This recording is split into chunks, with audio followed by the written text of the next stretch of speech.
अस्सलाम वालेकुम नाज़रीन, आप देख रहे हैं INN चैनल। मैं हूं शेख अहमद अली। इस न्यूज़ बुलेटिन में आइए नजर डालते हैं दिन भर की बड़ी खबरों पर। हुकूमत तेलंगाना की जानिब से ज़ेर इल्तिवा बिल्स की मंजूरी के लिए गवर्नर डॉक्टर तमिलिसाई सौंदरराजन को हिदायत देने की इस्तदा के साथ सुप्रीम कोर्ट से रुजू होने के एक दिन बाद उन्होंने चीफ सेक्रेटरी ए शांति कुमारी से कहा कि राजभवन दिल्ली से ज्यादा करीब है। गवर्नर ने आला ओहदे का जायजा हासिल करने के बावजूद उनसे खैर सुगारी मुलाकात न करने के लिए भी चीफ सेक्रेटरी के तरीक़ेकार पर एतराज़ किया। चीफ सेक्रेटरी के जरिए सुप्रीम कोर्ट में खुसूसी दरखास्त से मुराफिया के इत्काल के तनाजुर में गवर्नर ने जुम्मे को एक ट्वीट किया।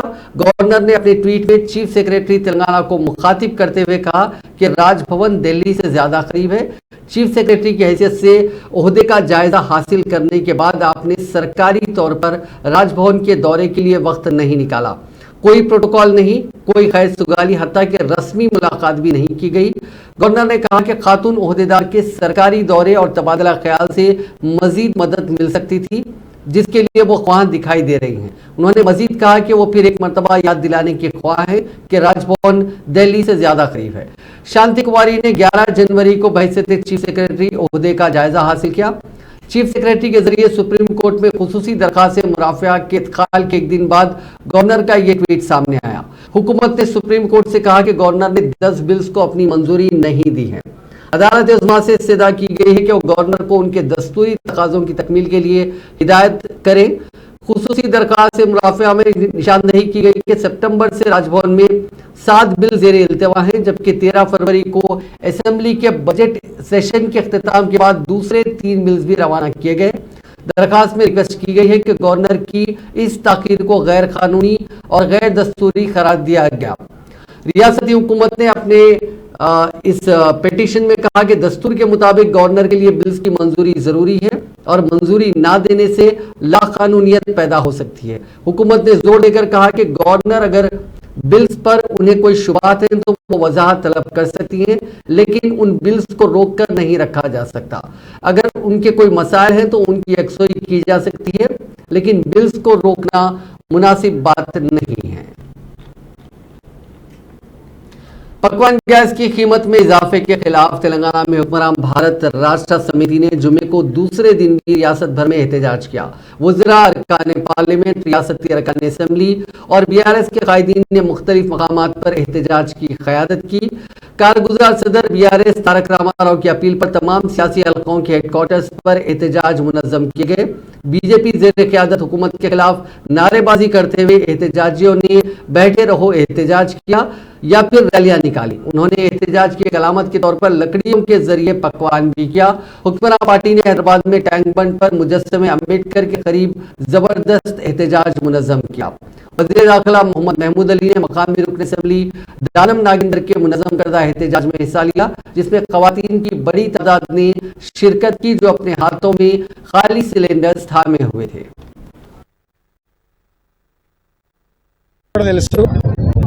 బీజేపీ ప్రభుత్వం వచ్చి 8 సంవత్సరాలు మోడీ గారి పాలనలో సామాన్య మానవుడు, సామాన్య మహిళ కూడా బతికే పరిస్థితి లేదు. పెట్రోల్, డీజిల్, నిత్యావసర సరుకులు ఏ రకంగా పెరిగిపోయినాయి ఈ 8 ఏళ్లలో. ఇతర దేశాల్లో పరిస్థితి ఏంటి, మన దేశంలో పరిస్థితి ఏంటి? బీజేపీ పాలనలో మోడీ గారి ఆధ్వర్యంలో ప్రతి అకౌంట్లో 15 లక్షల రూపాయలు వేస్తా అన్నటువంటి మోడీ 15 రూపాయలు కూడా వేయకుండా ప్రతి కుటుంబాన్ని నడ్డి విరిచే కార్యక్రమం చేస్తా ఉన్నాం. మరి ఆనాటి నిత్యావసర సరుకుల పరిస్థితి ఏంటి? పెట్రోల్, డీజిల్ పెరగడం వలన ట్రాన్స్పోర్టేషన్ పెరిగిపోయి రైతుకు కూడా పండించినటువంటి కూరగాయలు కావచ్చు, నిత్యావసర సరుకులు కావచ్చు, శాసనసభ్యులు విప్ అరికపూడి గాని గారితో పాటు స్థానిక కార్పొరేటర్ వెంకటేష్ గారితో పాటు మహిళా నాయకురాలందరూ మా టీఆర్ఎస్ పార్టీ నాయకులందరితో సమక్షంలో ఇవాళ మహిళా దినోత్సవం రోజు మహిళలందరూ పండుగ చేసుకుందామన్న మూడ్ లో ఉంటే మోడీ గారు ఇవాళ 50 రూపాయల సిలిండర్ ధర పెంచిందని చెప్పి ఏ మహిళ కూడా మహిళా దినోత్సవం సంబరాలు చేసుకోకుండా రోడ్ల మీదకి వచ్చి ఇవాళ వద్దురా నాయన మోడీ గారి పాలన అని చెప్పి అరవడము, నిజంగా ఆ చితికి నిప్పు అంటిస్తా అని చెప్పి మహిళలే ముందుకు రావడము, దీంతో తెలిసిపోతుంది. దీంతో బీజేపీకి తెలియాలి మహిళల ఉద్దేశం ఏంది, ఏ దేశంలో ఎంత ధరలు పెరిగినాయి, మన భారతదేశం ఎంత పెరిగిందని చెప్పి ఇవాళ రేపు సోషల్ మీడియాలో అన్ని ఫాస్ట్ ఉన్నాయి. ఏ దేశంలో కంపేర్ చేసినా కూడా అమెరికాలో చూసినాం, ఆస్ట్రేలియాలో చూసినాం, దుబాయ్ లాంటి దేశాలలో కూడా 100 రూపాయలు 150 రూపాయలు అయింది. మన దగ్గర 400 రూపాయలు 1200 అయింది. ఏ బేసిస్ లో పెరిగింది మన దేశంలో? వేరే దేశాలలో పెరిగిన ఈ గ్యాస్ సిలిండర్ ధర మన దేశంలో ఎందుకు పెరగాలి? తెలుసు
బీజేపీ పార్టీకి అడ్రస్ లేకుండా చేయవలసినటువంటి అవసరం ఉన్నది. ఎందుకంటే ఏ ప్రభుత్వం అయినా ఏం చేస్తుంది, ఒక ఎమ్మెల్యే గెలిచి ఏం చేస్తాడు, మన కోసం ఆలోచన చేస్తాడు. ఒక బోర్డు మెంబర్ గెలిస్తే మన కోసం ఆలోచిస్తారు. ఏదైనా ఓ రాష్ట్రంలో ప్రభుత్వం ఉంటే మన కోసం గొప్పగా ఆలోచన చేయాలి. అంతేగాని మా చేతిలో అధికారం ఉంది అని ఇష్టం ఉన్నట్టు ధరలు పెంచుకుంటూ పోతే తద్వారా మనకు జరిగేటువంటి నష్టం. ఇప్పుడు గ్యాస్ ధర 50 రూపాయలు పెరిగింది. 50 రూపాయలు గ్యాస్ ధర పెరగంగానే ఇక మీకు చూడండి 2-3 రోజుల నుంచి బియ్యం, చింతపండు, ఉప్పు, పప్పు, నూనె ధరలు కూడా విపరీతంగా పెరిగేటువంటి అవకాశం ఉంది. ఈ రోజు మనకున్నటువంటి वज़ीर-ए-आज़म नरेंद्र मोदी ने बेगमपेट एयरपोर्ट में शहरी हवाबाजी के तहकीकी इदारे सिविल एविएशन रिसर्च ऑर्गेनाइजेशन कायम करने का ऐलान किया, जिस पर 400 करोड़ रुपए खर्च किए जाएंगे। ज़राए के मुताबिक बेगमपेट में तामीर होने वाले शहरी हवाबाजी के तहकीकी इदारा मुल्क में पहली मरतबा 5G टेक्नोलॉजी से लैस होगा। जुलाई 2023 से इस सेंटर में तख्लीकी कामों को शुरू किया जाएगा। एयरपोर्ट अथॉरिटी ऑफ इंडिया की निगरानी में हाईटेक टेक्नोलॉजी से लैस इस इदारे में आने वाले दिनों में शहरी हवाबाजी के शुबे में इस्तेमाल होने वाली टेक्नोलॉजी पर तहकीक की जाएगी। इस सेंटर में एयरपोर्ट्स एयर नेविगेशन सर्विसेज से मुतालिक रिसर्च का काम होगा। इसके अलावा air traffic management, communication, domain simulators, network emulator, visualisation and analysis labs, surveillance labs, navigation system, emulation and simulation labs, cyber security and threat analysis labs, data management centre, project support centre, software solutions and tool centre और network infrastructure centre जैसे शोबे जात पर तहकीक का काम होगा। ज़राए ने बताया कि दिसंबर 2023 से कबल इस सेंटर में तमाम सहूलियात फराहम करने का फैसला किया गया।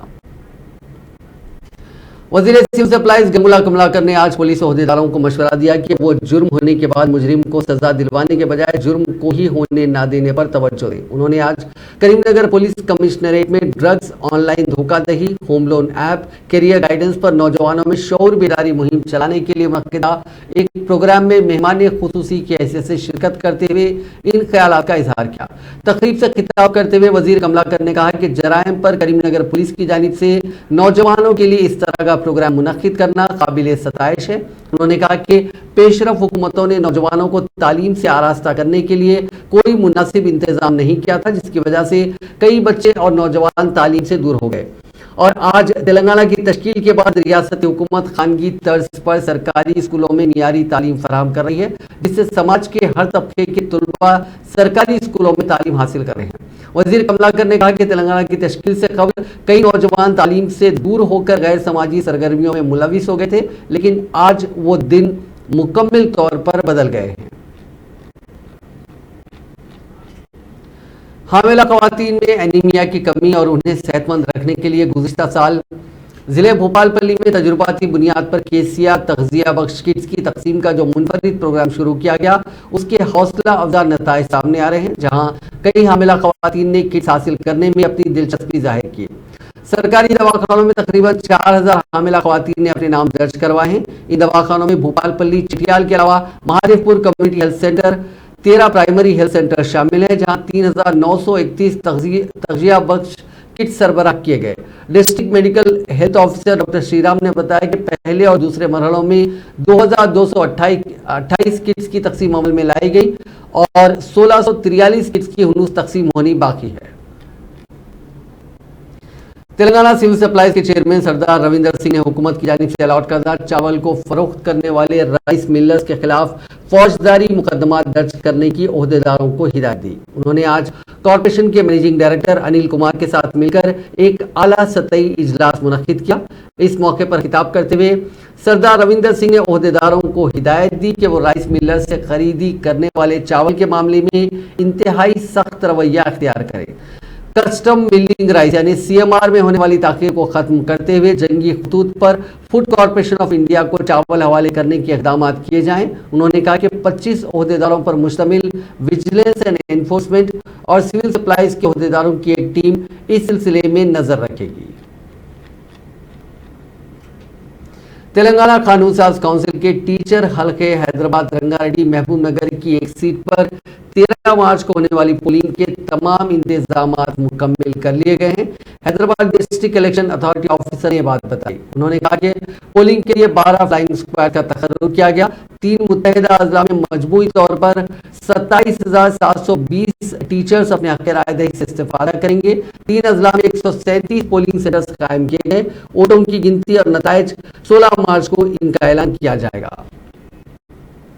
तेलंगाना हुकूमत ने नौजवान तारिक अंसारी को तेलंगाना माइनॉरिटीज कमीशन का चेयरमैन मुकर्रर किया। इस सिलसिले में चीफ मिनिस्टर चंद्रशेखर राव की हिदायत पर अहकाम जारी कर दिए गए हैं। उनकी मियाद 3 साल की होगी।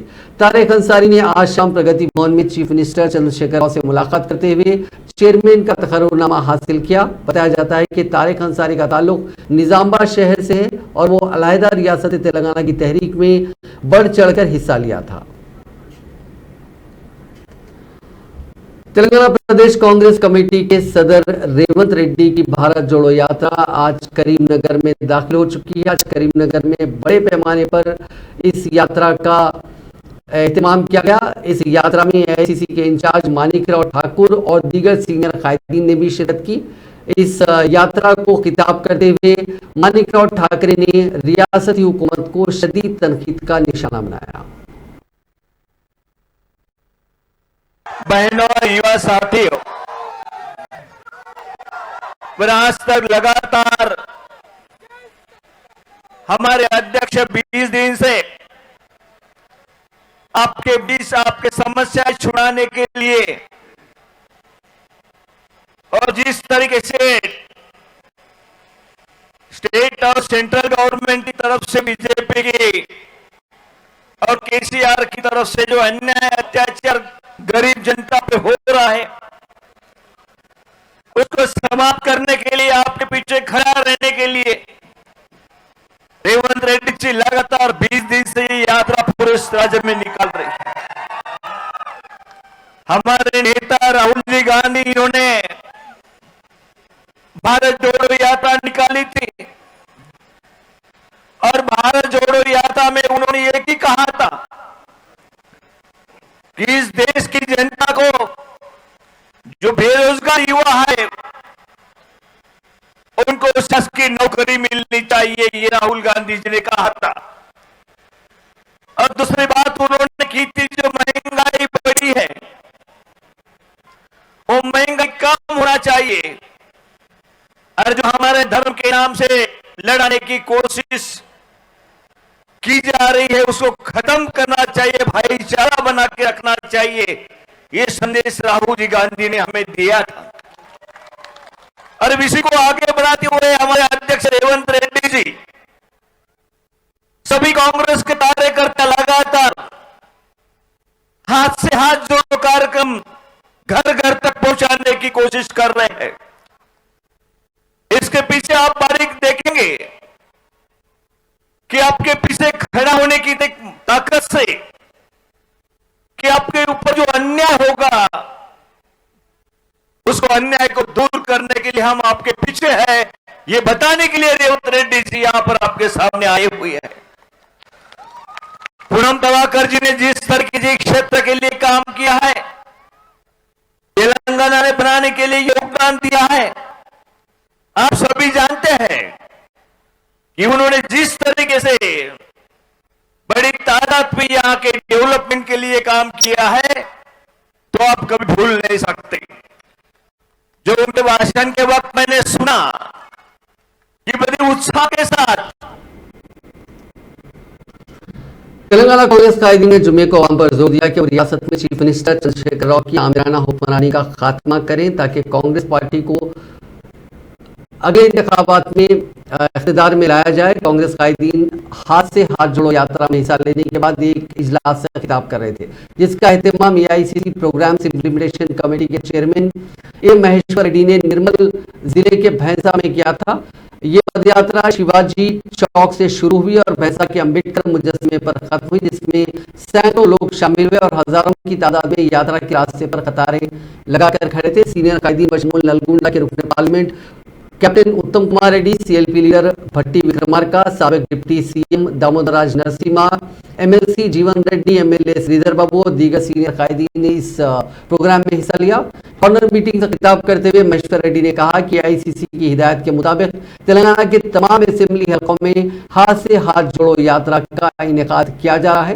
उन्होंने कहा कि इस मुहिम का मकसद UPA की चेयरपर्सन सोनिया गांधी के एजाज में कांग्रेस पार्टी को इख्तिदार में लाना है, जिन्होंने तेलंगाना को रियासत का दर्जा दिया था।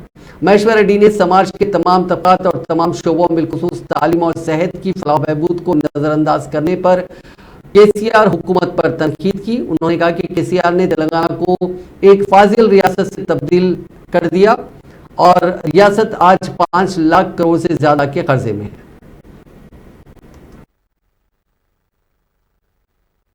9 సంవత్సరాల నుంచి టీఆర్ఎస్ ప్రభుత్వం ఇక్కడ ఉంది. మనం చూస్తా ఉన్నాం సుధావాగు ప్రాజెక్ట్ కాంగ్రెస్ హయాంలో జరిగింది. మరి ఆ సుధావాగు ప్రాజెక్ట్ లో 1400 ఎకరం భూమి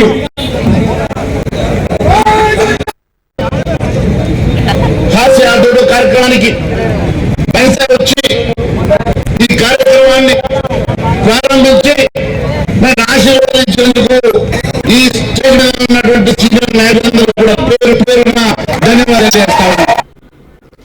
साबिक वजीर मोहम्मद अली शब्बीर ने आंगनवाड़ी वर्कर्स के मुतालबात पर तवज्जो न देने पर BRS हुकूमत पर शदीद तनकीद की। शब्बीर अली ने जुम्मे को कामारेड्डी कलेक्ट्रेट के करीब आंगनवाड़ी वर्कर्स और हेल्पर्स की 36 घंटे तवील हड़ताल में हिस्सा लिया और अपनी मुकम्मल हिमायत का वादा किया। इस मौके पर बात करते हुए शब्बीर अली ने इल्जाम लगाया कि मरकज की BJP हुकूमत नाकाफी फंड्स की वजह से इंटीग्रेटेड चाइल्ड डेवलपमेंट सर्विसेज और दीगर मुताल्लिका स्कीमों को नुकसान पहुंचाने की साजिश कर रही है।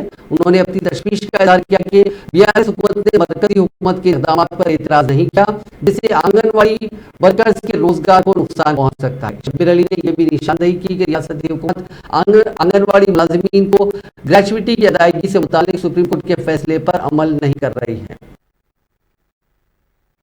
టీచర్స్ అపాయింట్మెంట్ లేదు, మీ అంగన్వాడీ టీచర్ల గతి చూస్తే ఇట్లా ఉంది, ఆశా వర్కర్ల గతి చూస్తే అట్లా ఉన్నది. కాంట్రాక్టర్ ఏమన్నాడు, నాకు కాంట్రాక్టర్ అనగానే కోపం వస్తుంది, నాకు ఇంత కాంట్రాక్టర్ పేరు చేయొద్దు, అందరినీ రెగ్యులర్ చేస్తాను. అందరూ దగ్గర కేసీఆర్ జిందాబాద్ పాలాభిషేకం చేశారు. ఏం చేయాలి, RTC డ్రైవర్లకు కొట్టే లాస్ట్ తెచ్చిండు, ఏదో నీ మంత్రం వారు పాలాభిషేకం చేశారు. వానికి వాళ్ళని 3 నెలలు తిరిగాం, మేమే తిరిగినాం. అది ఒక దినం వాళ్ళకు ప్రగతి భవన్ పెట్టిండు, భోజనాలు తినిపించాడు, కథం పట్టింది. మళ్ళీ ఇప్పుడు శురు అయిపోయింది. ఇంకేమైతే మేము సపోర్ట్ చేస్తాం, మోసపోతూనే అవుతున్నారు, మీరు మోసపోతున్నారు, మళ్ళీ వాళ్ళకి సపోర్ట్ చేస్తున్నారు. ఈ కేసీఆర్ రాగానే ధర్నాలు బంద్ అన్నాడు. హైదరాబాద్ లో ధర్నా చౌకను బంద్ చేసిన ఘనత భారతదేశ చరిత్రలో. అప్పుడు తెల్లదొర కూడా చేయలే, కానీ కేసీఆర్ చేసింది. ఇందిరా పార్క్ దగ్గర ఉన్న బంద్ చేసింది. ఇందిరా పార్క్ మీరు పోతే అందరికీ వేసి టౌన్ టౌన్ పట్టేసింది. बीजेपी के रियासती सदर बंडी संजय ने टीआरएस रुकन काउंसिल कविता की जानिब से दिल्ली के जंतर मंतर में 33% खवातीन तहफ़्फ़ुज़ात बिल की मंजूरी के लिए मुनज़्ज़म की जाने वाली भूख हड़ताल को मज़ाक़ खैज़ करार दिया। जगतियाल में बीआरएस की साबिक़ चेयरपर्सन डॉक्टर भोगा श्रावणी की बीजेपी में शमूलियत के बाद आज उनके क़यामगाह पहुंचकर बंडी संजय ने उन्हें मुबारकबाद पेश की। बादशाह मीडिया से बात करते हुए बंडी संजय ने कहा कि चीफ मिनिस्टर चंद्रशेखर राव की रुखसत कविता 10 मार्च को दिल्ली के जंतर मंतर में ऐवानों में खवातीन को 33% तहफ़्फ़ुज़ात फराहम करने का मुतालबा करते हुए एक रोज़ा भूख हड़ताल मुनज़्ज़म कर रही हैं। उन्होंने कहा कि वो कविता को इस बात का मशवरा दे रहे हैं कि वो पहले अपने वालिद व चीफ मिनिस्टर चंद्रशेखर राव से दरियाफ्त करें कि रियासती असेंबली में खवातीन को उनकी पार्टी की जानिब से 33% सीटें क्यों नहीं दी गई और केसीआर की पहली काबीना में एक भी खातून को क्यों शामिल नहीं किया गया। उन्होंने कहा कि कविता को 33% खातून तहफ़्फ़ुज़ात पर भूख हड़ताल शुरू करने से पहले कई सवालात का जवाब देना चाहिए। उन्होंने इस बात का भी जवाब देना चाहिए कि रियासत में एक खातून गवर्नर की हुकूमत की जानिब से क्यों तौहीन की जा रही है। साबिक़ मजलिसी रुकन असेंबली आसिफ नगर अफजल शरीफ के फर्जंद इंचार्ज भारतीय राष्ट्र समिति हल्का पार्लिमान हैदराबाद राशिद शरीफ ने सदर कुल हिंद मजलिस इत्तेहादुल मुस्लिमीन असदुद्दीन अवैसी को मशवरा दिया कि वो मिल्लत में इत्तेहाद को अमली शक्ल देने के लिए साबिक़ा मजलिसी अरकान असेंबली और सीनियर मजलिसी कायदीन के अफराद ख़ानदान को दोबारा मजलिस से जोड़ने के लिए अमली इक़दामात करें। मजलिस की 65वीं यौम तासीस के मौके पर सदर मजलिस को मुबारकबाद देते हुए राशिद शरीफ ने सदर मजलिस को याद दहानी करवाई कि मुसलमानों ने मजलिस इत्तेहादुल मुस्लिमीन को अपने खूने जिगर से सींचा है और आज मजलिस के इस्तेहकाम के लिए कुर्बानियां देने वालों को नजरअंदाज कर दिया गया है। उनके साथ जो लोग थे, जो टीम थी सालार की, बड़ी मेहनत की है, बड़ी जिद्दोजहद की है, बड़ा खून पसीना, उसके साथ ही साथ पैसा भी लगाए जब दारुसलाम में पैसा नहीं था। जिस वक्त मेरे वालिद जब दारुसलाम जाते थे 70s में, दारुसलाम में कोई पैसा नहीं था, अपनी जेब से पैसा लगा के खिदमत करके घर आते थे। उनके पास मोटरसाइकिल थी, किसी एक MIM के आदमी को बिठा के पीछे, उनके पास दूसरे आदमी के पास जाने का किराया नहीं होता था, सवारी नहीं होती थी, उसको बिठा के लेके जाके दारुसलाम जाना, अपने पैसे से अपने पेट्रोल डाल के उसके बाद वापस आना, फिर उसको छोड़ना। तो ये खाली सिर्फ अवैसी खानदान का नहीं, इसके साथ कईयों खूना लगे हुए, कईयों के पसीने लगे हुए। मिसाल के तौर पे गलती तो हर एक से होती, गलती आपसे होती, गलती हमसे होती। आज मैं याद दिलाना चाहता हूं कि अमानुल्लाह खान साहब को, मैं याद दिलाना चाहता हूं बाखिर आगा साहब को, मैं याद दिलाना चाहता हूं अफजल शरीफ साहब को, मैं याद दिलाना चाहता हूं अबू सईद साहब को, डॉक्टर विजारत रसूल साहब को, मसखती साहब को, विरासत रसूल साहब को, सज्जद साहब को, अफसर खान साहब को। ये तमाम लोग बड़ी मेहनत करे। आज उनके बच्चे, आज दारुसलाम में 65वां फॉर्मेशन डे मनाया जाता है, किसी का नाम याद नहीं आता। हालात बहुत बदल चुके हैं मेरे भाई। अब आप सदर की हैसियत से मैं असद साहब आपको बता रहा हूं, ये जितने नाम गिनाए और कई नाम हैं। मीर मोबिन साहब थे, यहाँ पे जैदी साहब चेयरमैन थे बल्दिया के, और अब्दुल रहमान साहब का नाम, और तकरीबन गौस साहब जो मल्लापल्ली के थे, गौस पीर साहब थे, कई लोग बड़ी मेहनत करे। गौस खामोशी साहब थे, जितने याद आ रहे मेरे को, जो नामा बता रहा हूं, आज कोई MIM से जुड़ा हुआ नहीं है, आज कोई उनकी औलाद MIM से जुड़ी हुई नहीं। उन्होंने भी नाराज, आप भी नाराज। ये नाराजगी खत्म करिए मेरे भाई। इस वक्त सख्त जरूरत है आपको ये लोगों की, और ये लोगों को आपकी। आप खुद हैदराबाद के पुलिस कमिश्नर सीवी आनंद ने तमाम एडिशनल डीसीपीस और उससे ऊपर के अफसरों के साथ एक तवील आला सतही जायजा इजलास मुनक्किद किया ताकि आवाम की हिफाजत और सिक्योरिटी और दीगर इंतजामी मसाइल से मुतालिक कई अहम मामलात पर तबादला ख्याल किया जा सके। सीवी आनंद ने तमाम एडिशनल डीसीपीस से मुख्तलिफ उमूर पर बातचीत की। इन तमाम जराइम का जायजा लिया गया जिनकी गिरफ्तारी, तफ्तीश, एफएसएल रिपोर्ट्स, चार्जशीट और डीसीपीस को खास तौर पर उन पर तवज्जो मरकूज करने के लिए कहा गया। हैदराबाद सिटी पुलिस की तंजीम नौ और नई रिहाइश जिसकी जरूरत है, कई सीसीटीवी कैमरा प्रोजेक्ट्स, कैमरों की वर्किंग स्टेटस और हर एसएचओ और डीसीपी के लिए नए कैमरे लगाने के अहदाफ पर बातचीत हुई।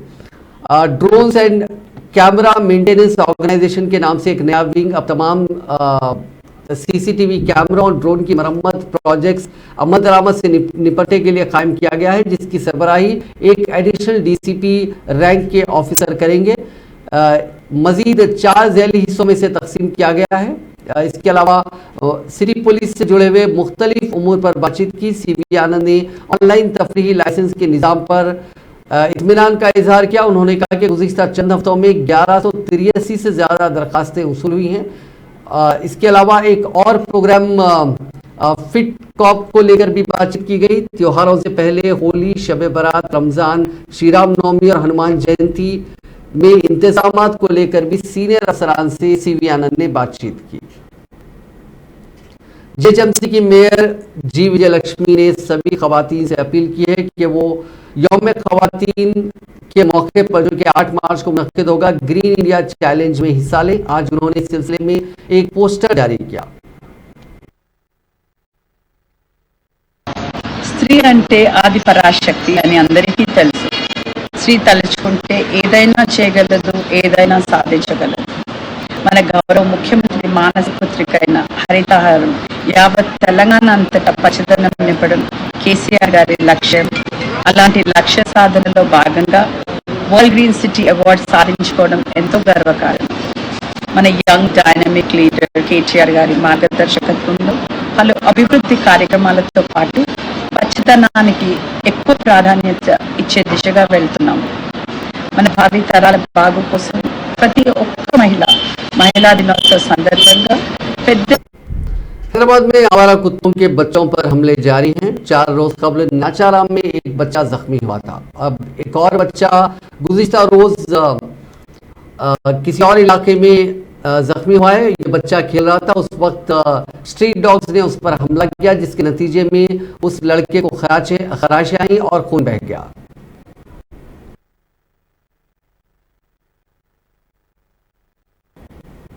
शहर के इलाके जवाहर नगर के भरत नगर में जुमे की सुबह एक 37 साला शख्स की नाश दस्तियाब हुई, जिसका कत्ल कर दिया गया था। पुलिस ने शुबा जाहिर किया है कि उसे किसी और जगह चाकू मारकर कत्ल किया गया और नाश को यहां लाकर फेंक दिया गया। मकतूल की शिनाख्त अली खान के तौर पर की गई। समझा जाता है कि मकतूल को पहले बेदर्दी से मारा पीटा गया और खंजर से हमला करके कत्ल किया गया। पुलिस के मुताबिक अली खान माजी में कत्ल के एक मुकदमे का मुलजिम था और उसने 1 साल कबल मोहब्बत की शादी की थी। मेरठ जिले में एक नौजवान के बहिमाना कत्ल की वारदात पेश आई। तफसीलात के मुताबिक हरीश नामी नौजवान चंद माह कबल दोलापल्ली मुंतकिल हुआ था। इससे पहले वो एरागड्डा इलाके में रहता था और एक लड़की से मोहब्बत करता था। बाद उन दोनों ने शादी कर ली। बताया गया कि लड़की के घर वालों ने साबिक में उसे धमकी दी थी। 2 रोज कबल नौजवान का मौलिक हथियारों से हमला करके कत्ल कर दिया गया।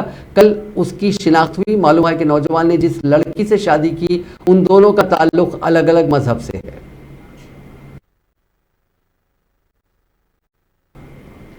दुबई में मुकीम एक पाकिस्तानी ताजिर की बेटी आयशा की शादी की तकरीब मौजू बहस बनी हुई है।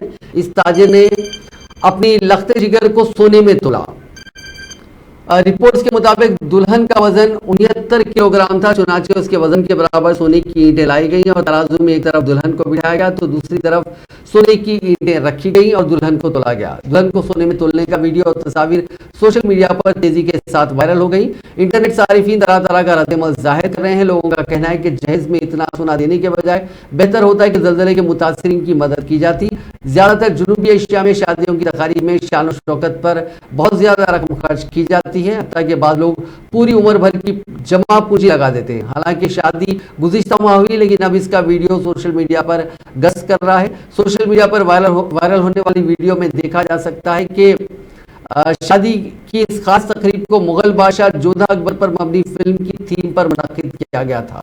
फिल्म की मुमासिला दिखाने के लिए मलबूसा से लेकर जेवरात, दूल्हा और दुल्हन की एंट्री से लेकर डांस तक हर चीज का बारीक बीनी से ख्याल रखा गया। यहाँ तक कि फिल्म में दिखाया गया कि एक सीन में जोधा को सोने में तोला जाता है, एंड उसी तरह इसको दोहराया गया। बाद में वजाहत पेश की गई कि वीडियो में सोने की असल ईंटें नहीं बल्कि पत्थर की ईंटों पर सोने का रंग चढ़ाया गया था। नाज़रीन, इस न्यूज़ बुलेटिन में बस इतना ही। आप देखते रहिए INN चैनल।